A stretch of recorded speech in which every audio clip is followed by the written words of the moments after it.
Is MJ Morris being underrated? You are Locked On Terps, your daily podcast on the Maryland Terps. Part of the Locked On Podcast Network, your team every day. What's up, everyone? I'm Tre Moore, video content creator for 247 Sports and InsideMarylandSports.com, and host of Locked On Terps, part of the Locked On Podcast Network, your team every day. So thank you for making us part of your day. And today's episode is brought to you by FanDuel. Make every moment more. Right now, new customers get $150 in bonus bets with any winning $5 bet. That's $150 with any winning $5 bet. Visit FanDuel.com/lockedon to get started. MJ Morris, in my opinion, is being underrated by the Maryland community and by outside people as well. I really think that there's this notion going around that MJ Morris is not as talented and not as good as a lot of people think that he is, and I think he is. I think MJ Morris is a top quarterback, and I think he's going to be a really good player for Maryland football, and I think he has all the attributes to be a really good football player. I think I'm going to switch up to what I've kind of been normally saying. I've been kind of taking on Coach Loxley's perspective on MJ Morris and how I kind of think he views it as, and I said I don't think Coach Loxley loves any of the quarterbacks. I think he likes MJ Morris. I think he likes Billy Edwards, and I think he likes Cameron Edge. But out of all of these three, I haven't given MJ Morris enough props. I think that he's underrated, and I think he's going to be a really good football player this year for Maryland football. To start with, I'm almost certain he's going to be the starter. I think it's just a little bit of smoke screen. Somebody said in my comments the other day that made a really good point that Coach Loxley doesn't want any of these other quarterbacks to transfer, and that's a big reason why he's kind of making it a competition. And I don't want to say it's to that full extent. He doesn't seem like the type of guy to kind of lead people on, if you will, but I do think that it's a little bit of a yeah, we don't know who it is situation, but we're pretty confident in MJ Morris. He might not say that in the reports. He might not say that out loud. He wants to give everyone a fair shot in terms of Cameron Edge and Billy Edwards, but I do think that it's MJ Morris's job to lose at this point, and I think it's his job to win as well. I mean, I know the spring game went really well for MJ Morris, and he won MVP, and I don't have a whole lot of other stuff to back it up besides that spring game that I saw him play, but the fact is that they recruited him here for a reason. He was a pretty big-time guy in the portal, and that's a big reason why I think he's being underrated. We beat out LSU. I don't know how hard LSU went for him, but I know LSU was an option for MJ Morris. That's a pretty big-time football program, LSU, SEC, and Brian Kelly, and LSU has a pretty good quarterback right now that's supposed to be their starter next year, that's been there a while and has a lot of talent for sure. But the fact that they recruited MJ Morris, it shows a lot. They don't go after guys that are just they're not going after those type of guys at LSU. So they obviously saw something in MJ Morris to think that he's going to be a good player. And I think there was reports that he was struggling. So I think I overreacted. I think other fans overreacted because I'm reading stuff and it's saying that kind of everyone in that quarterback room is struggling. But the more and more I've thought about, the more and more I come to terms with it. I've been thinking about it, and I'm like, he's supposed to struggle. He's supposed to not be awesome right away. It's a new system. He's in a completely different offense than he was at NC State, and maybe that's still not an excuse. Maybe he should still be doing better than he was doing at the beginning. And there was stuff about his accuracy not looking good and all that type of stuff, but it's really hard to adjust. I don't care if it's pro, college, even the high school level. It's hard to pick up a new offense, and it was going to take him the entire spring to probably get comfortable, and he's still probably not already there. And a big reason for the competition, I think, is because Billy Edwards and Cameron Edge probably look better than him at times at practice because they've been in the system for a couple of years now, and that's definitely an advantage. So I think that's a big part of why I've been underrating him, and I think why others have been underrating him is because we see a guy who everyone's saying is struggling and that he doesn't look good in the spring and whatever, but at the end of the day, you're not supposed to look good on your first couple of days playing quarterback.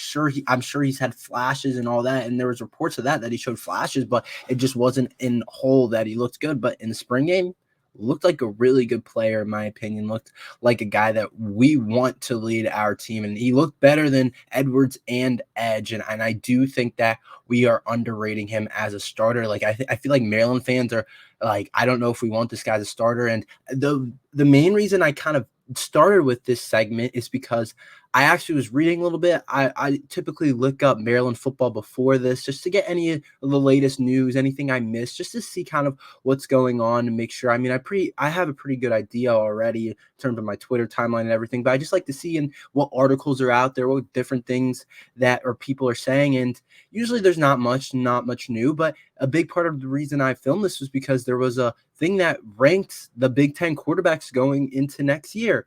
And sure enough, I'm looking for MJ Morris, and it doesn't take me very long to find him at the bottom of that list. And so he's being rated as one of the worst quarterbacks in the Big Ten, and that's just the reality of what people think. Is that true? Do we know? Like, I don't know. Like, is he right? Is the guy that makes the list right?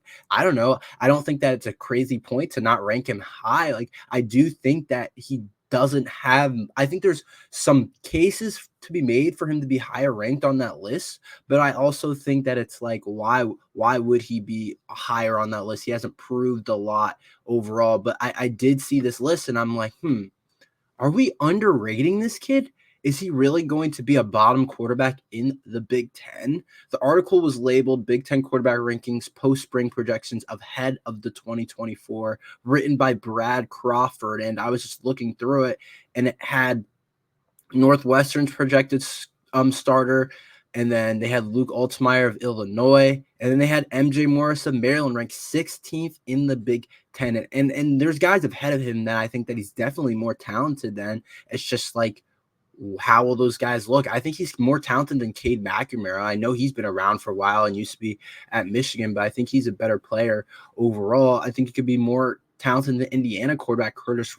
I think he could be better than Hudson Card as well. A lot of these guys have been in college a while now, and they're just guys that are like, yeah, they're pretty good players, but I don't know if I would call them elite. And I do think that we're underestimating some of his talent and some of the stuff that he's done. People forget he's put up some pretty big performances at NC State when he played a couple of games, and then everything was just weird because of him wanting to keep his red shirt. But when he did play at times, he looked pretty good and had some big wins.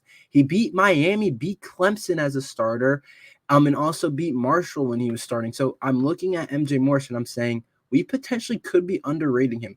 They beat Clemson 24-17 when he started. The numbers aren't amazing. He did have 2 touchdowns. He had a long of 72 yards. So he definitely had a pretty nice deep ball going on. And when they played Miami, he also, the numbers don't look amazing. The completion percentage is mid-50s, but this is still a guy that was pretty young and making starts as a pretty young kid, and that's a pretty big deal, beating Clemson in Miami. And I think that I do think that's part of the reason why I think MJ Morris is being underrated. I think that we forget that he's played games at basically the highest level in the ACC. Like, playing Clemson it doesn't get much higher level than that. And beating Clemson like that, sure, like you can maybe play like nowadays. In the last couple of years, Clemson hasn't been as good as they were in the Trevor Lawrence days, the Deshaun Watson days. They haven't been quite that, but still beating Clemson and beating Dabo Swinney is no slight at all. For sure, you definitely look at him and say that's a pretty big win for MJ Morris. And so I'm thinking about kind of what people are saying overall and everything that I take in this article that I'm reading that has him ranked as a 3rd worst quarterback going into next year in the Big Ten. And I'm like, I think that we're rating him because we're looking at the Big Ten, and this might be a topic for another day, but you could put him ahead of a lot of these other guys. I'm going to be honest, the Big Ten in terms of quarterbacks next season, like he could jump and we could look at him and be like, this kid's a top 5 quarterback in the Big Ten next year. There's not a whole lot of proven guys. Sure, Dylan Gabriel's pretty good. The Oklahoma transfer that transferred to Oregon, and then Drew Aller. I mean, I don't even think Drew Aller has put it all together. They have him ranked number 2.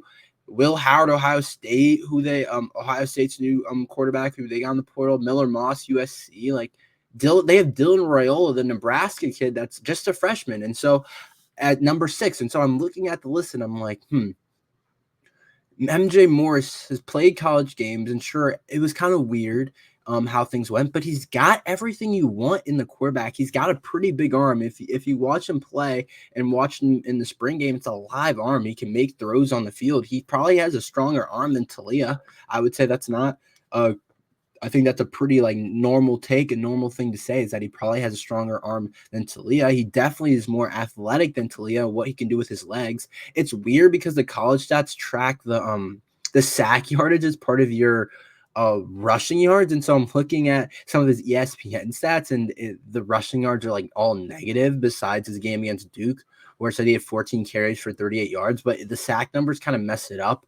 But still, he still we saw in the Maryland spring game, he can use his legs. He's a better teammate or a better runner of the football for sure than Talia Tagovailoa is, I would say. And so I do like his talent. I think his talent is for sure underrated. What he actually puts on the field, that's going to be a different question. But I do think that MJ Morris, we're underrating him a little bit, and I do want to make sure to give him props. I'm almost certain he's going to be a starter. I think he's a good player. I think he's going to be an awesome addition to this team, and I think he's really what we need. And I do think that he's more talented than Talia. I'm not saying he's better than Talia. He's got more God-given talent, God-given traits. I don't know if that will come together. I don't know if he'll play well with those talents, but I do like his talent overall, and I'm interested to see what he does in terms of if he still looks kind of raw. He did look raw at times at NC State for sure, but he also looked like a guy that has some big time upside and talent, and I'm excited to see what we can do with that and what Coach Loxley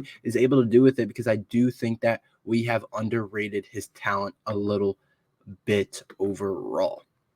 Let's talk about the freshmen. We're headed into the summer. What freshmen solidified themselves in the spring? Who should we look at that could potentially get playing time next year? I will tell you about that after this ad from FanDuel. It's winner take all time in the NBA and NHL, and FanDuel is giving you a shot to bring home a big win of your own. Right now, new customers get $150 in bonus bets with any winning $5 bet. That's $150 to bet on spreads, money lines, player props, and more. You guys cannot miss out on this deal. I know a lot of you guys are watching the NBA playoffs and all the crazy things that are happening right now. And if you want to bet on the Nuggets and Timberwolves series, or OKC and their young team, whatever you want to do, or if you want to bet on hockey, I know there's some NHL fans in here. You have to visit FanDuel.com/lockedon and make every playoff shot count. FanDuel, America's #1 sports book. Let's talk about some of the Maryland freshmen who kind of solidified themselves in the spring and who I think has a chance to potentially get some playing time going into next year for Maryland football. I think there's some guys that have a chance to play next year and or I guess you consider that this year. I kind of think of it as next school year, but have a chance to play next fall and play this year for Maryland football. And I think there's some guys that I think have a chance in the 2024 class that really excite me as players. I think it's a really solid class. I look at the final 247 rankings, overall rank only 52 in the country and 39 on the composite ranks, but I do think it's a better class than that. I think it's a really good class in a lot of spots, and I think some players have a chance to get a lot of time for Maryland football. I think starting with Brandon Jacobs, the talented safety. I've talked about him a good bit on here, but watching him in the spring game, I was like, okay,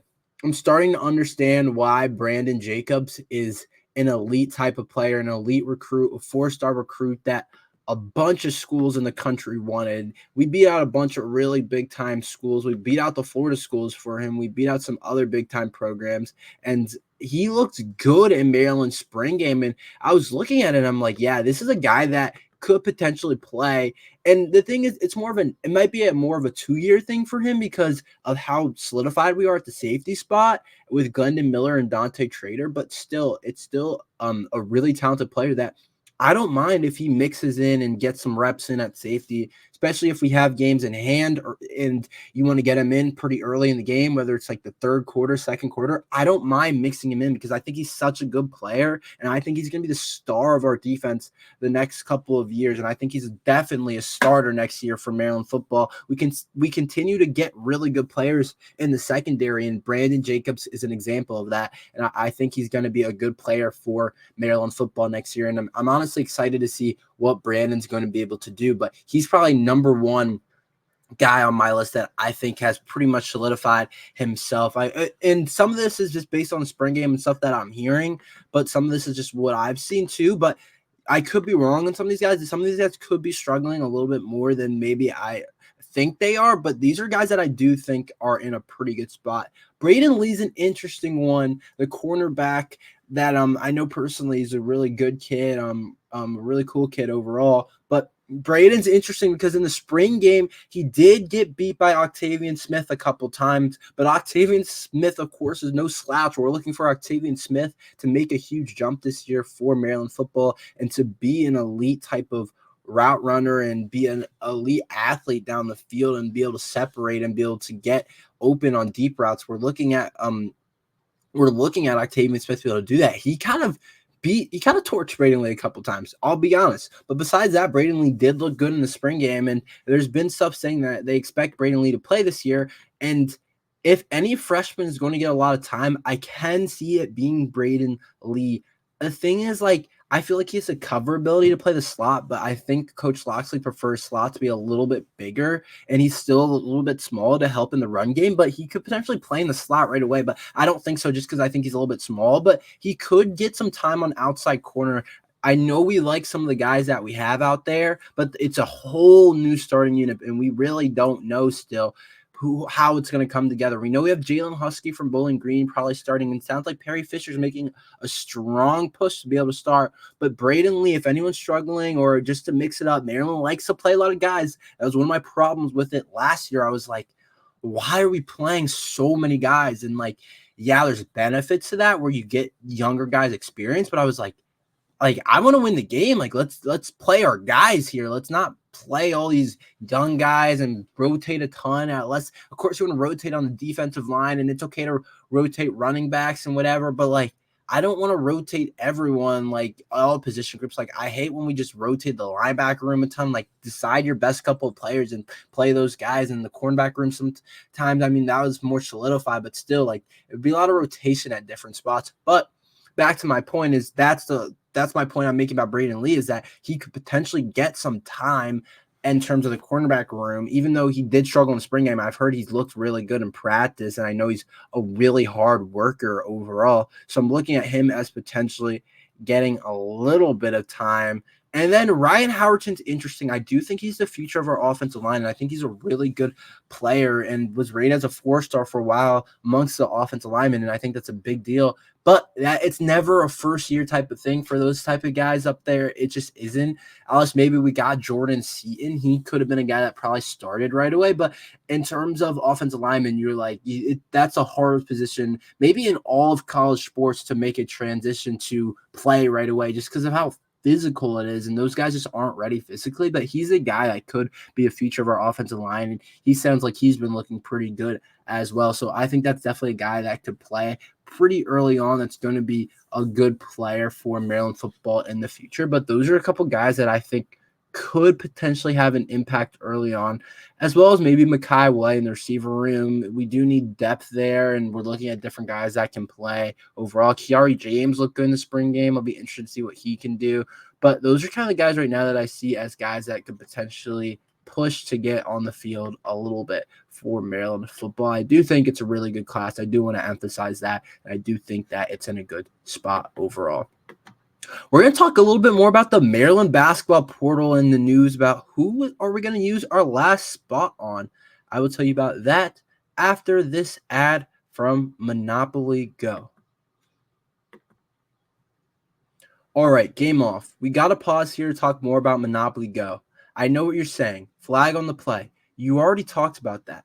But there's just so much good stuff in this game. In Monopoly Go, you can team up with friends for timed tournaments where you work together to build up each other's boards. The more you win together, the more awesome prizes you unlock, and there's so much to get. Unique stickers you can trade with friends to complete albums for big prizes. Cool new playing pieces to travel the boards with. Hilarious emojis for taunting friends when you smash their buildings or heist their vaults. Plus, Monopoly Go feels new and exciting every day with constantly changing tournaments and challenges. A ton include their own unique mini games like digging for treasure and a robot machine. And there's always new timed events that help you win big, like massive multipliers for everything you win, for rent frenzies. There's always something fun to discover in Monopoly Go. So get off the bench and go download it now. Free on the Google Play or the Apple Store. Game on. So Maryland basketball, there seems to be a couple of transfers that Maryland basketball is looking at that potentially could fill that last spot. One guy is this Alex Hemingway guy from Clemson, which is an interesting kind of get if we do, in fact, go after this guy. He sounds like a solid player, but I don't know if he's a guy that I want for our last spot, just because I don't know how prolific he is as a scorer, how dynamic he is. He sounds like he's just a decent athlete, but he's number 12 on Clemson if you want to go back and watch him a little bit. He's not like a guy that played a ton of minutes. Actually, he played about 16 minutes per game this year. He actually played a lot more in the 2022-23 season where he played 23.9 minutes. And so he's been playing at Clemson since he's been a freshman and is played every year. And his numbers looked like pretty good last year in terms of his percentages and his efficiency. He averaged 7 points, shot 47% from the 3-point line. He can definitely shoot the ball this year, 5.2 points per game and 42% from the 3-point line. So he shoots a really high percentage from three, but I feel like we kind of already had that with Miguel already. And I don't know if I want another guy like that. And I feel like we added a lot of really good shooters, but I don't know if I need like just a guy that can just come off the bench and shoot. I know after last year that we had a bunch of those guys, but I'm just looking at it and I'm like, we already kind of got that in the portal. And I don't know if that's kind of the player that we need. And it doesn't sound like he's a guy that we're like going crazy for, but it does sound like he has a visit set up. And then the next guy that looks like he could be in the mix for the last spot, but it's also kind of a question mark, is August Mahoney.